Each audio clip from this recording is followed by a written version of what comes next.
REBT는 Rational Emotive Behavior Therapy.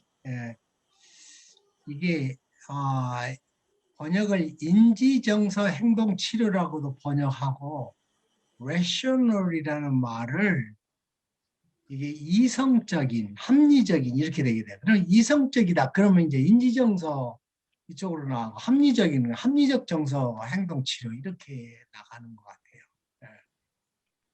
그래서 이 안에는 인지행동, 인지치료, 정서치료, 행동치료 이런 것들이 다 같이 포함이 돼 있다.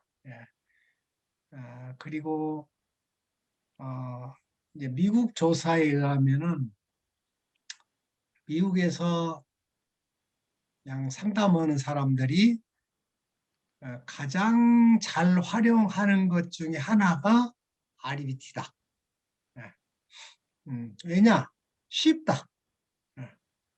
그래서 절차가 딱 있어가지고 쉽다. 활용하기 좋다. 그 다음에 또 하나는 좋은 게 뭐냐 하면은 가르쳐 주는 것을 허용한다. 가르쳐 주는 것. 오히려 가르치는 것을 적극적으로 권장한다. 그러니까 뭔가 잘 모르는 사람들한테는 그걸 가르쳐 줄 필요가 있겠다. 그래서 그런 측면에서 이제 앨리스는 많이 강조를 하고 있어요. 모르는 사람한테는 가르쳐 줘야지 않느냐. 근데 실제로 우리가 코칭 하다 보면은요, 그런 경우가 많이 생기잖아요. 실제로. 그래서 이런 경우에 네, 인지정서 행동치료의 바탕으로 해서 그런 부분을 활용할 필요는 있겠다 하는 생각이 돼요. 저는 이 피드백 코칭에서 저는 그걸 강조하거든요. 융합 코칭이라는 개념으로 해서 샌드위치죠. 샌드위치. 양쪽에 코칭이라는 샌드위치로 딱 버티고서 가운데 그 사람이 필요하는 거 이걸 가운데다 넣어주고 나중에 코칭이라는 샌드위치로 감싸가지고 그걸 먹을 수 있도록 해준다. 그래서 그 안에서 필요로 하면은 그 사람한테 꼭 필요로 하면 가르칠 필요도 있지 않느냐. 저는 그런 측면에서도 저는 개인적으로는 동의하고 있고 한 6, 7년 전에 한국에서 그 ICF 아세아 총회에서 MCC들끼리 만나서 얘기하는 과정에서 당신들은 컨설팅 또는 티칭 이런 부분을 얼마나 활용하느냐, 해야 하느냐 안 해야 하느냐, 그런 얘기. 필요할 때는 해야 할 필요가 있다. 해야 한다면은 과연 몇 프로나 해야 할 것 같으냐. 그래서 거기에서 나온 얘기들이 통상 20%, 그러면 이제 25%. 그러면 이제 한 시간에 통상 코칭하는 시간을 40분으로 잡는단 말이에요. 라포 형성 빼고 마무리 형성 빼고 그러면 40분 잡아도 20% 해도 8분밖에 안 돼요. 8분. 아주 필요한 부분을 아주 간단하게 요점을 간단하게 얘기해주고 그것에 대해서 인지정서 행동치료 방법으로 이렇게 나가는 방법은 어떻겠느냐. 근데 중요한 것은 인지정서 행동치료 방법으로만 나가면은 테라피 쪽으로 가지만 그 스킬을 우리가 코칭적으로 활용하는 코칭의 샌드위치를 단단히 하고 나서 그리고 그걸 활용한다면은 우리가 인지정서 행동 코칭으로 우리가 접근할 수 있지 않을까 그런 생각은 해봅니다. 근데 이건 어디까지나 제 개인적인 생각이에요. 그리고 저는 실제로 코칭할 때 그런 방법으로 많이 합니다. 자, 예를 들어서 어떤 분이 최근에 제가 코칭한 사람이 두 사람이지, 두 사람. 간격을 두고 있는 사람. 슈디즘 때문에 고민한다, 이게 슈디즘. 이게 이제 슈디즘은 이게 이제 정신분석학자 카렌 호나이가 만든 용어인데 이게 뭐냐 하면은 반드시 뭐뭐 해야 하고 절대로 해서는 안 된다. 당위적인 사고. 이 REBT에서 내용하는 거 비슷하죠? 반드시 뭐뭐 해야 한다, 절대로 뭐뭐 해야 한다는 거 우리는 RBT에서는 비합리적인 사고방식이에요. 그래서 이제 그런 고정관념에 사로잡혀 있다. 예. 이 RBT에서 나오는 비합리적인 사고방식을 합리적인 사고방식으로 바꿔 나가는 것은 여기서 얘기하는 슈디즘에서 그 안에 들어있는 비합리적인 사고방식을 합리적인 사고방식으로 바꿈으로 인해서 이 슈디즘을 이게 합리적으로 바꿀 수 있겠다, 그런 얘기예요. 그래서 제가 두 사람 코칭한 그 사람들 얘기는, 성공한 사람들은 대체로 자기중심적이다, 남자는 대체로 공감 능력이 부족하다, 사랑은 영원하지 않다, 세상은 원래 불공평하다, 착한 사람은 손해를 본다, 현실적인 사람은 깊이가 없다, 뚱뚱한 사람은 게으르다, SNS에서 타미가는 사람은 관종이다, 어르신들은 고정관념이 강하다, 늦은 나이에 결혼을 안 한 사람은 독립적이다, 칭찬을 지나치게 남발한 사람은 진실하지 않다, 성형을 하거나 화장이 진한 사람은 자신감이 없는 사람이다, 말이 많은 사람들은 외로움을 많이 탄다. 근데 그럴 수도 있다는 게 아니라, 이게 자기는 굉장히 강력하다. 그래서 인간관계가 참 힘들대요. 그 사람들 코칭하면서 저도 슈디즘 목록이 하나 있어요. 배가 무지하게 나온 사람들 있잖아요. 배가 무지하게 나온 사람들을 이게 보통 나온 게 아니라 무지하게 나온 사람. 이런 사람을 만나면 굉장히 거부 반응이 심해요. 그게 이제 제가 미국을 맨 먼저 갔을 때 거기 공항에 내렸는데요.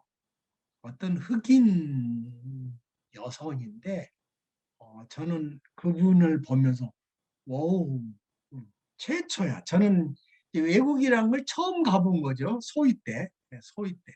처음 가보는데 처음 공항에 처음 만난 거의 사람 해당되는 흑인 여성인데, 근데 배가 얼마나 나왔고요. 거기다가 또 엉덩이가 얼마나 튀어나왔는지, 와, 사람의 형태가 저럴 수도 있겠구나. 그래서 저는 그냥 굉장히 그때 충격을 먹었어요. 그래서 그 뒤로 이제 앞으로 제가 설명할 자동적 사고방식하고 연결돼 있어요. 그래서 그런 사람들을 만나면 지금도 굉장히 거부 반응을 느껴져요. 그래서 이제 이런 것들, 그래서 이것에 대한 얘기를 RBT하고 연결해서 좀 같이 검토해 볼게요. 이 저자, 이걸 만든 사람은 앨리스인데, 이 사람은 굉장히 불우한 환경에서 태어났어요.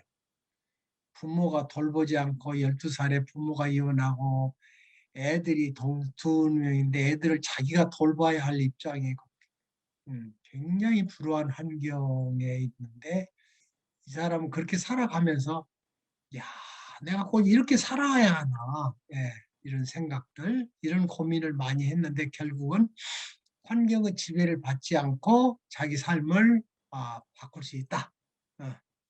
이런 관점 전환이 일어났고요. 그래서 그럼 어떻게 할 거냐? 이 사람은 주로 이제 생각을 바꿈으로써 삶을 바꿀 수 있다. 그래서 이제 인간의 생각, 사고, 이게 주로 인지에 관련되는, 인지가 정서하고 행동에 영향을 미친다. 그래서 이 사람 얘기는 이제 인지가 가장 중요한 걸로 이렇게. 그래서 인지가 정서에도 영향을 미치고 행동에도 영향을 미치고 역시 정서도 행동을 미친다. 그러면 인지가 행동에만 영향을 미치지, 아니다. 정서가 인지에도 행동을 미친다. 이거 나중에도 한번 설명을 해볼게요. 앨버트 앨리스 얘기가 나오면서 꼭 얘기가 나오는 게 관점 전환, 관점에 대한 얘기가 꼭 나와요. 인간은 객관적 사실 때문에 혼란스러워하는 게 아니라 그 사실에 대한 자신의 관점 때문에 혼란스러워한다. 우리 ACT에서도 이번에 그런 얘기잖아. 노란 안경 뭐 나오기도 하고 그렇잖아요. 아마 이게 이 관점 문제를 맨 먼저 얘기한 사람이 이제 고대 그리스 철학자 에피텍투스라고, 이 사람이 노예 출신인 철학자라고 그래요. 사건 자체 때문에 고통받는 게 아니라 그 사건을 바라보는 관점 때문에 그렇다. 사람들은 사물에 흔들리는 게 아니라 사물로부터 취하는 관점에 대해서 흔들리. 그러니까 우리나라도 그런 분 계시죠? 원효대사. 당나라에 유학 가려고 갔는데 비가 오는 날에 피하기 위해서 동굴에 들어가서 있었는데 긴 여행 끝에 목이 말랐다. 그래서 깜깜한데 더듬어 보니까 바가지가 있었다. 바가지에 물을 먹으니까 너무 좋았다. 맛있었다. 근데 이제 아침에 다시 밥도 못 먹고 배도 고프고 그래서 다시 물을 먹으려고 이제 보니까 그 바가지라고 하는 게 해골 바가지였다. 근데 중요한 것은 그 해골 바가지의 물, 그것은 어제 먹은 물이었는데 근데 아무렇지도 않았거든요.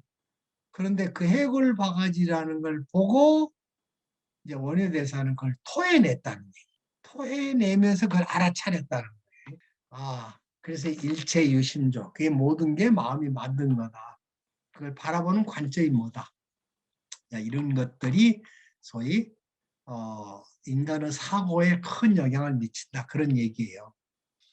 그래서 이제 비합리적인 신념, 이런 비합리적인 인지적인 관점이 부적절한 정서 행동을 유발한다. 그래서 합리적인 신념을 갖게 되면은 부적절한 정서 행동을 치료를 가능하다. 그런 얘기예요. 그러니까 인지가 중요하다. 생각이 중요하다. 관점을 바꿔서 내가 생각을 바꾸는 거. 그래 인지. 그 전체적으로 총체적으로 생각, 사고, 인지, 인식, 관점 이런 것들을 바꾸면 그게 가능하다. 그런 얘기예요. 그래서 이제 예를 들어서 이런 예는 여러분들이 책에 보면은 다 아실 거예요. 비합리적인 신념. 나는 모든 사람이 인정받고 이해받아야 한다. 그래서 이 사람은 인정받으려고 하지 말고 사랑하려고 살아라. 이런 얘기가 나오죠. 나쁘고 사악한 사람은 반드시 처벌받아야 한다. 우리 친구들 중에서요, 이런 사람 제법 있어요. 이 사람들하고 만나서 식사를 한다든가 술을 한다든가 그러면 맨날 같은 얘기. 이놈은 무슨 죄를 지었는데 무슨 잘못을 했는데 반드시 처벌을 받아야 하는데 처벌 안 받고 뭐 하고 하는 얘기를 만날 때마다 같은 얘기를 해요. 그런 비합리적인 신념이 딱 이게 굉장히 정의로운 사나이로 자처하죠. 우리 그런 거 있잖아요. 또 일이 뜻대로 진행되지 않으면 내 인생은 실패다. 실패가 아니라 하더라도 일이 뜻대로 진행되지 않으면 나는 망했다. 나는 무능하다. 나는 형편없는 사람이다. 나는 이제 끝장이다. 나는 왜 이 모양이냐 등등. NLP의 대전제도 실패는 없다. 피드백만 있다. 이제 이런 얘기들이 이게 나오죠. 그리고 내 삶은 왜 이렇게 고통스럽냐? 고통스럽지 않아야 하는데 나 삶을 행복해야 하는데 왜 이렇게 고통스럽냐? 고통스럽지 않아야 한다 하는 얘기. 이것은 ACT에서도 이제 오늘 얘기가 많이 나오겠죠. 그래서 이 사람은 좀 더 지시적, 교육적으로 해 나가면은 자기 스스로 생각해보고 그래서 그랬구나 하는 것을 발견하도록 해주는 거다. 근데 이 사람이 이제 발견한 게 그런 거예요. 옆에서 보면요. 말도 안 되는 얘기를 가지고 그 사람은 굉장히 합리적인 생각이라고 하는 거예요. 여러분들 그런 경우 많이 봤을 거예요. 저는 정말로 그런 사람 많이 봤어요. 말도 안 되는 얘기거든. 근데 그 사람은 그게 가장 합리적인 생각이라 하고 그것에 의해서 자기를 주장하고 있고 그것에 의해서 즐겨하기도 하고 비탄에 빠지기도 하고 그런다. 지금도 우리 이 나이가 된 지금도 친구들 만나서 얘기하면 이런 사람들이 한 1, 20%는 되는 것 같아요. 그래서 핵심은 인지가 정서를 유발하는데 인지를 바꾸자. 그래서 여러분들 이제 기억에 나시겠지만 ABCD 이 이론이 있었잖아요. 그러니까 자극과 반응 이론하고 비슷해요. 자극, 어떤 자극이 선행 사건이 어떤 게 있었느냐. 그럼 결과, 어떤 결과가 나왔느냐. 근데 그게 어떤 신념에 의해서 그런 결과를 이뤄내느냐. 근데 그런 신념은 결국 이제 스티븐 코비 같은 사람은 가치관으로 또 얘기를 하고 있거든요. 우리 가치에 관련 것도 ACT에서 또 얘기가 나오잖아요. 네, 가치관에 의해서. 어. 근데 이제 이 인지적 행동 치료에서는 그런 결과가 나왔는데 그 어떤 결과를 얻었는데 그 결과가 예, 우울하고 절망하고 막 절망해서 애출도 안 하고 도전 시도도 안 하고 막 이런 상황에 있는 사람이 이제 우리가 상담 받으러 왔다든가 코칭 받으러 오면은 이제 여기에서는 논박을 해라. 논박을. 음. 합리적인지 비합리적인지 논리성에 맞춰서 현실성에 맞춰서 효용성에 맞춰서 논박을 시켜줘라. 이게 이제 근데 저도 코칭할 때 이 부분을 활용하거든요.